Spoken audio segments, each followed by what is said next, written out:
Billy Joel, of course. A lot of the Billy Joel guys work with Bernie now. And Bernie's band will be with me on the 15th at the Tiller Center.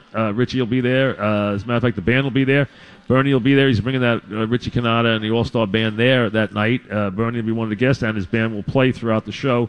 That is coming up fast, as a matter of fact. It's already the 17th, November 15th at the Tiller Center. I just booked another surprise guest for I'm not telling anybody who the guests are for that show, so we'll have some fun. And it's a sold-out show, but we will probably have some tickets to give away the last week before we do it. We could have some VIP tickets, which means you get into the cocktail party too at 6, and we should be able to give away a couple of those before the event, which is Wednesday, November 15th, and you can hear that show right on the Fan at 7:30 that Wednesday night, live from the Tiller Center on Long Island, which we're looking forward to. So. And I was thinking about that last night, watching him do the national anthem and watching Bernie throw out the first ball. All right, let me squeeze in some calls here after a good Yankee win last night. And again, the only blemish was Betances going forward. Nick starts us off. What's up, Nick? Hey, Mike, how's it going? Good. What's happening? First, I want to thank you for all the years. I haven't been that long of a listener, but I appreciate it. Thank you. What's up? So I wanted to hear your opinion on Betances because they only gave him 2 batters last night. Clearly, they both got on. Do you think that the only way to get? Well, do you think the only way that he gets out of this is if they just give him more playing time? Or I don't think. I think it's over. I think the experiment's over. I think now you'll discuss that in spring training. I think it's over now. That they tried last night. They're not going to probably get another game like that. They're not. They had a game that's 8-0, and even in that game, Joe was one Altuve base hit away from having to go get Chapman last night because you're not going to fool with that game. It's amazing. You think 8 runs is extraordinary. If they walked in a run there. Let's say they walked in one more run, then Altuve gets a base hit. All of a sudden, it's 8-3 with 2 men on base. The tying runs in the on-deck circle. You don't want that game. You don't want that game when you got a laugher in a game you got to win. Plus, you don't want to have to bring Chapman in the game last night. And the fact that they're going to have to get Chapman up, so they're not going to fool with Betances again. They gave him a chance last night to see if he could elevate his status back into the real world, and he didn't do it. He failed. You're not going to see. You won't. I'd be shocked to see him again in the series. Do you think Betances makes the World Series roster? That I don't know how they'll deal with it because I don't think there's that many guys they have to have on the roster, so they might bring them because it would be an amazing demotion and there could be one time to have them. But because the last guy on the roster is probably a guy who's not going to pitch very much anyway, they might still take him, but they're taking him in. And, there's always a couple of guys that don't get a lot of work who are on the roster. I mean, that's just the way it is. Guys you're not going to see in the series unless something really happens. You're not going to see them in the series. And thanks for the call. And I think clearly Betances has now become one of those guys. I mean, that's just the way it goes. Like in this series, Montgomery, Garcia, you probably won't see either one of them. So you could definitely have them on the roster and never see them. So, but usually you don't have a short reliever who you never see. He now has moved to the place where you're only going to use him in garbage time. Cameron in Morganville. What's up, Cameron? Hello, Mike. Yes. I was in the stadium last night. You're right. It was an absolute freezer in there. It was cold. I think it was I the can't wind, believe to be it. I don't with know you. what it is. I tell you something. For some reason, maybe everyone wasn't dressed right, but I'm telling you, it was freezing. Yeah, I had a hoodie on in the jersey, and I was freezing up there. But I got to talk about CC. This guy cannot get enough credit for what he's been doing lately. I feel like for 3 years now, we've been waiting for him to do what old pitchers do and just stop performing. But it's honestly unbelievable that this dude is in the playoffs right now. I don't know, with all the great arms that we got, I trust CC almost more than anybody else right now. Obviously, you'll take Sevy and Tanaka and all these other great arms we got. But it's amazing what he's done. It's right. And it really. Thanks for the call. It really is amazing what he's done. He has gone to a level that I didn't think he could reach. I'm being honest with you. I never expected it. I've never had a lot of confidence in him the last couple of years, and right now you can have a lot of confidence in him. He dealt in the Cleveland series. He got tired in that 5th inning after striking out 9 guys in 4 innings and being untouchable. He went just the way last night that he got the way he got Correa out in a big spot. I mean, he got the ball right where he needed it. He got it in on him and didn't let him extend. I mean, it's just he's been absolutely. We know what kind of leader he is and what kind of what kind of competitor he is. But now he's it's unbelievable. He's doing what Andy did late in his career. He really is. He took a lot from Andy. He learned a lot from Andy, but he's really doing an amazing job. It's been remarkable what he's been able to do. Absolutely stunning. And, Cash sat here yesterday and told you they're getting under that luxury tax. And people keep asking about him. And I think they'll bring him back. Frazier's an interesting one. Fans like Frazier now. And he's had a lot of big hits here, and he's been a gamer, and he's a guy who's a rah-rah guy, and the fans like him. He's a free agent. He's making $12 million. But the Yankees have young infielders coming. It'll be interesting to see how they deal with those two. I think CC probably now is going to push them for a multi-year deal. And I think the Yankees will probably give it to him. Now, Frazier, it's going to be interesting to see where they go. He's going to have to give them a hometown discount to be here. Because somebody else is going to offer more money and more years. But the Yankees, I think they like Frazier, and I like to think they'd like to get another year out of him. But he's a free agent, and they have some infielders who can push him, really push him. So, and they can economically fill those positions. So let's see how they handle that. John in Garden City, what's up, John? Hey, Mike. I think the Yankees' key to winning this series is Verlander. He threw a lot of pitches. I think he's going to probably start Game 6, if I'm right. And you don't want any part of it. They're bringing Keuchel back in Game 7, even though it's short. You're parallel to 2001 World Series. Let's not even worry about Game 7 right now. But first thing first, listen, they're going to have to beat Keuchel or Verlander, or they can't win. What about Verlander throwing all those pitches, though? You think he's going to be able to do back-to-back big starts like that? He's a big man. Now. You know what? He's a big man, and he's been dealing like crazy. He could have one more major. I wouldn't want to bet against him having one more good start in him. He's been unbelievable since he got there. Do you know how he's responded if he's pitched that many pitches this year, how he's come back the following? Listen, he's thrown a lot. He's had games where I don't know that he's thrown as many as that. We'd have to go back and look. But he is a guy who throws a lot of pitches. He's that kind of pitcher. He's a guy who goes deep into games. And think about it. This team knew what they were doing. Now, Cash was here yesterday, and thanks for the call, talked about how he gave them credit for making the financial commitment. Verlander's on an enormous contract. And if they didn't have Verlander, they don't have enough pitching to be here. I mean, of course, McCullers hasn't been healthy. There are other pitchers. They couldn't win without Verlander. And they didn't get him until September. Now, Verlander for them, in the regular season, he threw 8 innings of one-hit ball. 8 innings of one-hit ball against the Angels. And came back, and in that game he threw 112 pitches and came back the next game on regular rest and threw 7 innings of 3-hit ball 5 days later.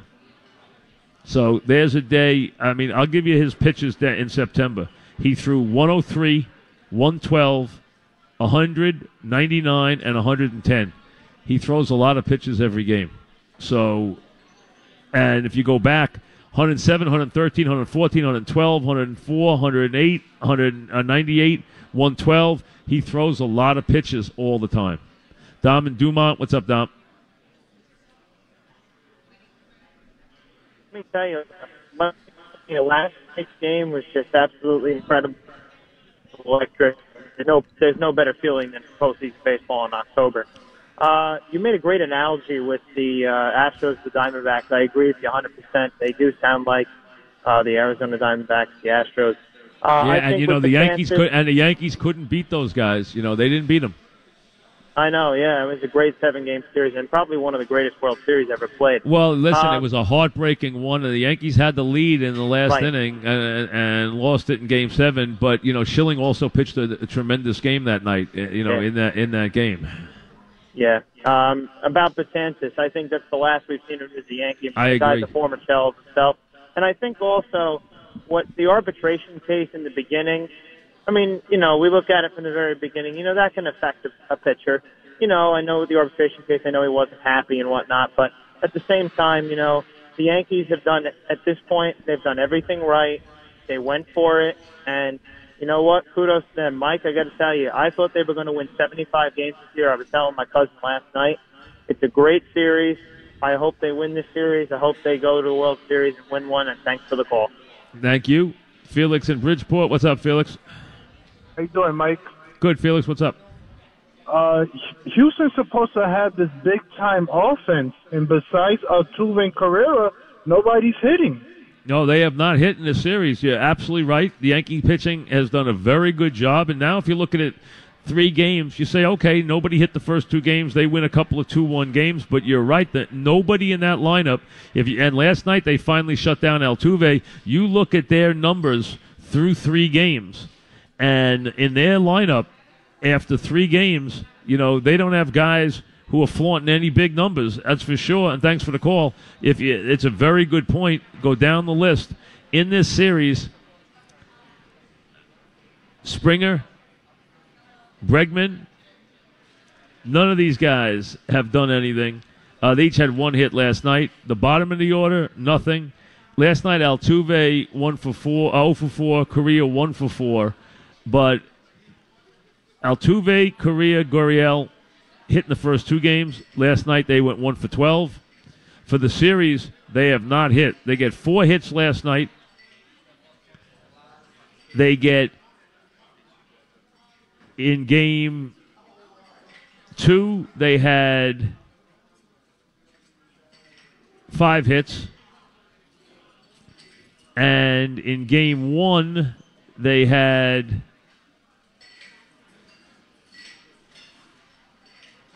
6 hits. So they have 15 hits in 3 games. That is not anything to write home about. Springer and Reddick. All right, let's go. Let me get back now and go to Joe Girardi. Because the numbers bear out that he is, had better starts with Austin. Sometimes it just happens, Wally. Sometimes I can't explain why one catcher mixes with a pitcher a little bit better. To me, it also gives Sanchez a little break here. He's been, Sonny has tended to, rough him up a little bit and beat him up physically. And, this time of year, I don't want our catcher so beat up. It affects everything. So I thought I would just DH Gary and give Austin the start. Ken? Joe, in all 3 of your World Series teams as a player, I think you split the catching duties, right? Yes. In the postseason with Leyra. Correct. And with Jorge. Do you think there's a benefit to that even moving forward with Gary? And just I think there can be from the physical and mental grind of the playoffs. The good thing is you never, unless there's rain out, play more than 3 days in a row, and guys shouldn't meet too many days off. But I think, the physical and mental grind can take its toll during the playoffs. I think Dave and then Meredith. Joe, how much of a harder decision is this if you're getting more steady production out of the DH spot?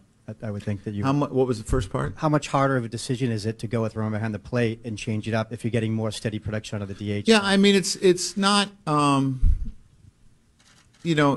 I think Chase's at-bats have been really, really good the last 2 games. And obviously you don't want to take away from that. But I also look at run prevention and the importance of run prevention in the playoffs, and it's why I made the decision. So Chase has got to be ready. He'll be ready at any time. I let him know this is what we were going to do, and he'll be ready at any point for me today. Meredith.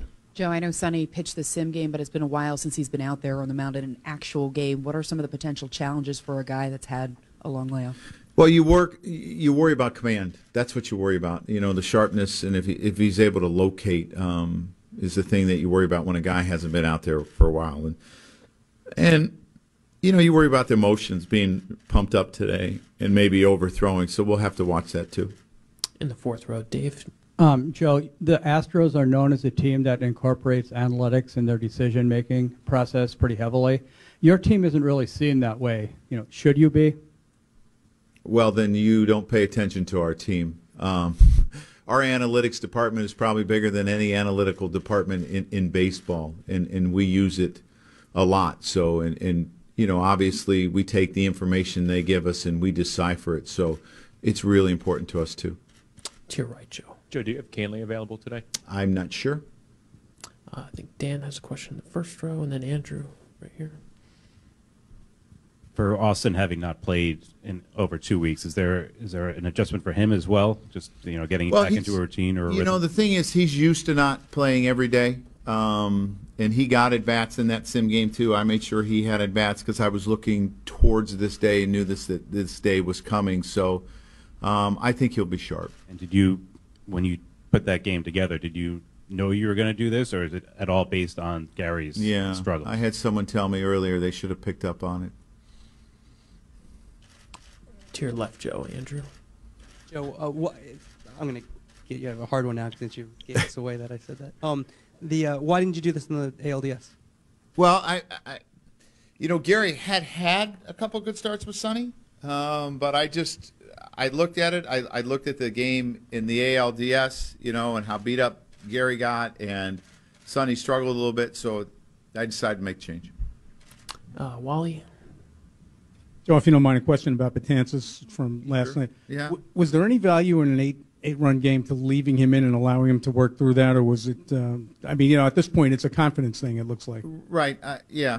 There's talk of it. If it's the regular season, Wally, it's different. I'm looking at where they're in the lineup, how quickly a game like that can become 8-6, 8-5, and then you got to get your closer in. And I was hoping to give Chappie a couple days off. So, there's a lot of things that go into that, and so I don't think that you can really take that chance. What are your plans for him going forward? What kind of situations? I will use him in the opportunities that we feel is best. I'll have to evaluate it every day and see who's available and go from there, really. Other questions for Joe? Nothing else? All right, Joe, thanks very much. All right, there's Joe Girardi, and the point that Joe brought up, and I have to tell you, I didn't remember how bad they were in the first game, but if you go back, Sanchez did have a lot of trouble with him bouncing balls, so I didn't recall that during the season he had pitched better for Romine. So the reason they not only give Sanchez a day off and the DHs haven't been hitting, but this is more to try and get Gray going, and Gray being more comfortable with what he can do throwing the ball to the better receiver. So this is to try and get Gray going, and I guess Gray has had more success with Romine catching him. Plus, he beat Sanchez up in that game, as we all know. We remember it. But so they logged it that, hey, next time Gray pitches, and remember, they weren't happy with Gray's performance in that game either. They decided they'll change the catcher and maybe make it easier on Gray from that standpoint. So they've gone to Gray Romine. Now, it sounds like they would have done it anyway, just to try and improve Gray's chances, because the pitching is more important in the game than one hitter. But it was made easier by the fact that the DHs haven't hit, although you'd heard Joe say yesterday, say just before, that he's been happier with Headley's at bats the last couple of days, and Headley did have a hit last night. But clearly this was done to try and get Gray comfortable and get Gray, through this game without there being a lot of problems with him connecting with Sanchez. So this is done to try and get Gray going, and Gray will be on the mound in this game against McCullers, and Romine is the catcher, and Sanchez will back cleanup and DH. That's where we are with the Yankees. We'll take a quick break, and